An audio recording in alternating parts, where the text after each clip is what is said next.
Hi students, welcome back to our channel மாணவன் ஆசிரியர். இந்த வீடியோவில் நம்ம என்ன பார்க்க போகிறோம்னு பார்த்தீங்கன்னா, பெரியார் யூனிவர்சிட்டியில் ஆன்லைன் எக்ஸாமினேஷன் வந்து எப்படி எழுதுறது அதை பற்றி தான் பார்க்க போகிறோம். அதாவது அரியர் ஸ்டூடெண்ட்ஸ் வந்து எப்படி ஆன்லைன் எக்ஸாமினேஷன் எழுதுறது, அந்த ஆன்லைன் எக்ஸாமினேஷன் எழுதுறதுக்கான அந்த ஃப்ரண்ட் ஷீட் இருக்குது பார்த்தீங்களா, ஆன்சர் ஸ்கிரிப்ட் ஃப்ரண்ட் பேஜ், அதெல்லாம் எப்படி டவுன்லோட் பண்ணுறது அதெல்லாம் பற்றி தான் இந்த வீடியோவில் பார்க்க போகிறோம்.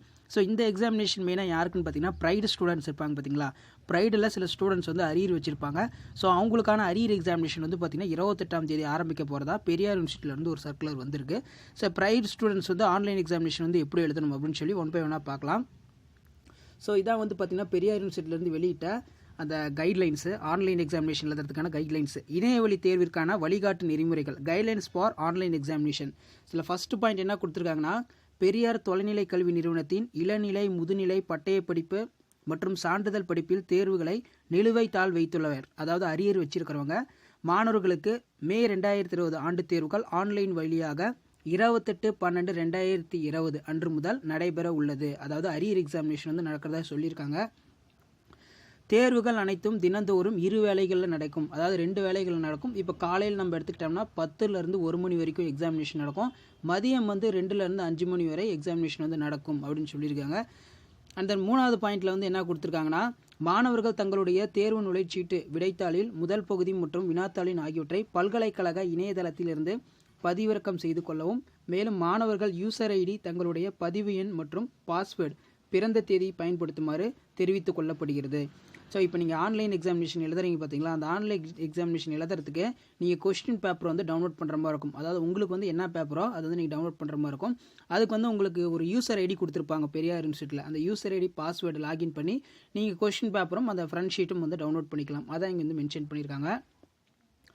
அந்த நெக்ஸ்ட் பார்த்தீங்கன்னா, வினாத்தாள் தேர்வு நடைபெறுவதற்கு 1 மணி நேரத்துக்கு முன்பாகவே பல்கலைக்கழக இணையதளத்தில் பதிவேற்றப்படும். எக்ஸாமினேஷன் கண்டக்ட் பண்ணுறதுக்கு முன்னாடி 1 மணி நேரத்துக்கு முன்னாடியே உங்களுக்கு கொஸ்டின் பேப்பர் வந்து யூனிவர்சிட்டி வெப்சைட்டில் வந்து அப்லோட் பண்ணிடுவாங்க. நீங்கள் உங்களோட ரெஜிஸ்டர் நம்பர் அண்ட் உங்களோட டேட் ஆஃப் பர்த் உள்ளே என்டர் பண்ணி டவுன்லோட் பண்ணிக்கணும். அடுத்து பார்த்தீங்கன்னா, student shall write the examination to their convenient place, their internet facilities available, A4 sheet paper should be used. இங்கே என்ன கொடுத்துருக்காங்கன்னா, இணையதள வசதியுடன் கூடிய இடத்திலிருந்து மாணவர்கள் தேர்வுகள் எழுதலாம். A4 சைஸ் பேப்பரை மட்டும்தான் வந்து பயன்படுத்தணும். நீங்கள் எக்ஸாமினேஷன் எழுதுறதுக்கு A4 ஷீட்டை தான் வந்து பயன்படுத்தணும்னு சொல்லி யூனிவர்சிட்டியில் மென்ஷன் பண்ணியிருக்காங்க. ஸோ அடுத்து பார்த்தீங்கன்னா, மாணவர்கள் 32 பக்கங்களுக்கு மிகாமல் தனது சொந்த கையெழுத்தில் தான் தேர்வுகள் எழுத வேண்டும். ஸோ இங்கே தான் வந்து பார்த்தீங்கன்னா ரொம்ப ரொம்ப முக்கியமான பாயிண்ட் என்ன சொல்லியிருக்காங்கன்னா, ஸ்டூடெண்ட்ஸ் வந்து கண்டிப்பாக வந்து 32 பக்கம் வந்து எழுதியிருக்கணும்னு சொல்லியிருக்காங்க. அதே மாதிரி அவங்களுடைய ஓன் ஹேண்ட் ரைட்டிங் தான் இருக்கணும். சரிங்களா? இப்போ நீங்கள் எழுதுறீங்க பார்த்தீங்களா அந்த எக்ஸாமினேஷன், அது வந்து உங்கள் ஓன் ஹேண்ட் ரைட்டிங்காக தான் இருக்கும். அது மட்டும் இல்லாமல் நீங்கள் அனுப்பக்கூடிய அந்த ஆன்சர் சீட் ஆஃப்லைனில் அனுப்ப போகிறீங்களா, அதுவும் வந்து ஓன் ஹேண்ட் ரைட்டிங் தான் இருக்கும். 2 ஹேண்ட் ரைட்டிங் வச்சு அவங்க செக் பண்ணி பார்த்துட்டு தான் அவங்க பேப்பர் வந்து எவாலுவேட் பண்ணுவாங்க. அடுத்து நெக்ஸ்ட் பார்த்தீங்கன்னா, விடைத்தாளில் ஒவ்வொரு கீழ் பக்கத்திலும் தங்களுடைய பெயர் மற்றும் கையொப்பம் பதிவு செய்யப்பட வேண்டும். மேலும் தேர்வு எழுதி முடித்தவுடன் விடைத்தாளின் முதல் பக்கத்தில் தேர்வு எழுதிய மொத்த பக்கங்களின் எண்ணிக்கை தவறாமல் குறிப்பிடவும். இப்போ நீங்கள் எழுதுகிற எக்ஸாமினேஷனுக்கு ஒரு ஃப்ரண்ட் ஷீட் ஒன்று இருக்குது, இன்டர்லீஃப், அதை டவுன்லோட் பண்ணி உங்கள் நேமு, சப்ஜெக்ட் கோடு, நீங்கள் எந்த இயரில் முடிச்சிங்க இதெல்லாம் எழுதிட்டு கடைசியில் நீங்கள் எத்தனை பேஜ் எழுதியிருக்கீங்கன்னு சொல்லி நம்பர் வந்து கவுண்ட் பண்ணி போடுற மாதிரி இருக்கும். சரிங்களா? அதாங்க சொல்லியிருக்காங்க. அடுத்து பார்த்தீங்கன்னா, தேர்வு முடிந்தவுடன் உடனடியாக மாணவர்கள் அத்தேர்விற்குரிய விடைத்தாள்களை ஸ்கேன் செய்து ஒரு PDF ஃபைலாக மாற்றணும்.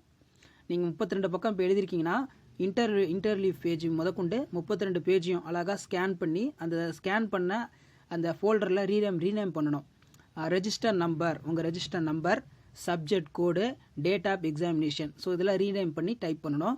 நீங்கள் அந்த ஸ்கேன் பண்ணுறது வந்து பார்த்தீங்கன்னா 20 MB தான் இருக்கணும். சரிங்களா? அதுக்கு வந்து நீங்கள் கரெக்டான ஒரு ஸ்கேனர் வந்து யூஸ் பண்ணுங்கள். ஒன்று அடாப் யூஸ் பண்ணுங்கள், அப்படின்னா கேம் ஸ்கேன் யூஸ் பண்ணுங்கள். 20 MB கரெக்டாக வந்துடும். 32 ஷீட்டை நீங்கள் ஸ்கேன் பண்ணுறீங்கன்னா கரெக்டாக வந்து 20 MBக்குள்ளே தான் உங்களுக்கு வரும். அதை சேவ் செஞ்சு இளநிலை UG PG diploma certificate course மாணவர்கள் மின்னஞ்சல் வழியாக வந்து அனுப்பணும்னு சொல்லியிருக்காங்க. சரிங்களா? இங்கே பாருங்கள் மின்னஞ்சல் கொடுத்துருக்காங்க. இந்த ஜிமெயில் ஐடிக்கு வந்து நீங்கள் அனுப்பணும். முகவரி மற்றும் முதுநிலை PG UG டிப்ளமோ மாணவர்கள் இந்த மெயில் ஐடிக்கு அனுப்பலாம் அப்படின்னு சொல்லியிருக்காங்க. PDF ஃபார்மெட்டில் தான் இருக்கணும். நீங்கள் எப்போ அனுப்பணும்னு பார்த்தீங்கன்னா 2லேருந்து கரெக்டாக 6 PM வரைக்கும் அனுப்பிச்சிருக்கணும் அப்படின்னு சொல்லியிருக்காங்க. அது மட்டும் இல்லாமல் அனுப்ப வேண்டும் என்பதை உறுதிப்படுத்திக் கொள்ளவும் அப்படின்னு வந்து சொல்லியிருக்காங்க. ஸோ இந்த மாதிரி தான் வந்து நீங்கள் அனுப்பணும். ஃபார் எக்ஸாம்பிள் வந்து இந்த மாதிரி கொடுத்துருக்காங்க, இந்த மாதிரி டைப் பண்ணிக்கோங்க.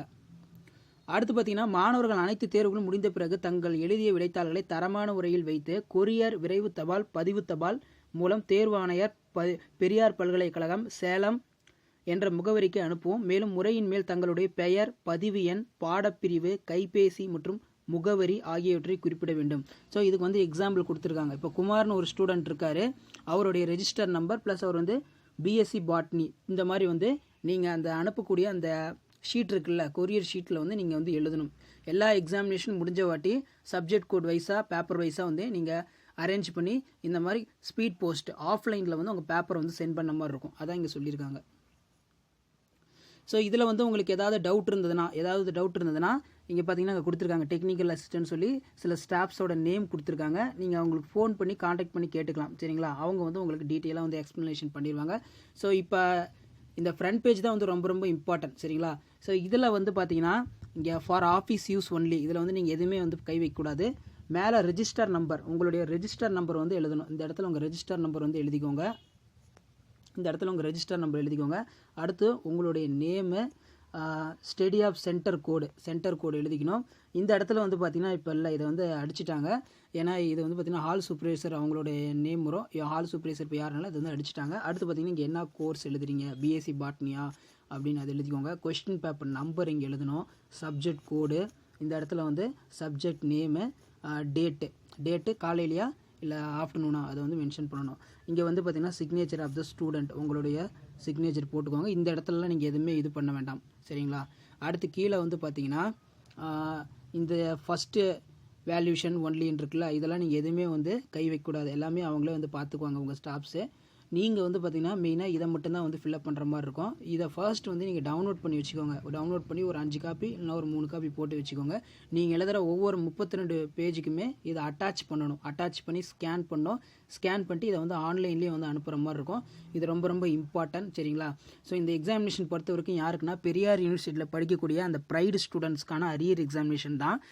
அது மட்டும் இல்லாமல் இந்த அரியர் எக்ஸாமினேஷன் வந்து எப்படி எழுதணும்னு சொல்லி சில கைட்லைன்ஸும் கொடுத்துருக்காங்க. ஸோ மற்ற ஸ்டூடெண்ட்ஸ்க்கு அரியர் எக்ஸாமினேஷன் பற்றி இன்னும் எந்த ஒரு அப்டேட்டும் வரல. அப்டேட் வந்துச்சுன்னா கண்டிப்பாக அப்டேட் பண்ணுறேன். இது ஒன்லி வந்து பார்த்திங்கன்னா ப்ரைடு ஸ்டூடெண்ட்ஸ்க்கு தான். இது ப்ரைடு ஸ்டூடெண்ட்ஸ்க்காக இருந்தாலும் சில கைட்லைன்ஸ் வந்து ரெகுலராக படிக்கிற ஸ்டூடெண்ட்ஸ்க்கும் இந்த கைட்லைன்ஸ் வந்து பொருந்தும். சரிங்களா? ஸோ ரெகுலராக படிக்கிற ஸ்டூடெண்ட்ஸ்க்கு அரியர் எக்ஸாமினேஷன் பற்றி எதாவது அப்டேட் வந்தால் கண்டிப்பாக வந்து நான் அப்டேட் பண்ணுறேன். அது மட்டும் இல்லாமல் ப்ரைடு ஸ்டூடெண்ட்ஸ் வந்து இந்த கைட்லைன்ஸ் வந்து ஃபாலோ பண்ணிக்கோங்க. இதை வேணால் டவுன்லோடும் பண்ணி வச்சுக்கோங்க. இதோட லிங்க் வந்து நான் கீழே டிஸ்கிரிப்ஷனில் கொடுத்துருக்கேன். மறக்காத டவுன்லோட் பண்ணி வச்சுக்கோங்க. மெயினாக வந்து பார்த்திங்கன்னா நீங்கள் எக்ஸாமினேஷன் எழுதி முடித்த உடனே ஸ்கேன் பண்ணிடுங்க. கரெக்டாக வந்து ஸ்கேன் பண்ணணும். அந்த ஸ்கேன் பண்ணுற சைஸ் வந்து ரொம்ப ரொம்ப முக்கியம். கரெக்டாக நீங்கள் அந்த 20 MBக்குள்ளே நீங்கள் ஸ்கேன் பண்ணால் மட்டும்தான் அது வந்து மெயிலில் வந்து அனுப்ப முடியும். அதுக்கு மேலே போச்சுன்னா பார்த்திங்கன்னா அதை அனுப்ப முடியாது. அதனால் கொஞ்சம் நிறைய சிக்கல்கள் இருக்குது. அதுக்கேற்ற மாதிரி நீங்கள் ஸ்கேன் பண்ணிக்கோங்க. 20 MBக்குள்ளே வர மாதிரி ஸ்கேன் பண்ணிக்கோங்க. இதோட லிங்க்லாம் நான் கீழே டிஸ்கிரிப்ஷனில் கொடுத்துருக்கேன். உங்களுக்கு வேணும்னா டவுன்லோட் பண்ணி பார்த்துக்கோங்க. தேங்க்யூ.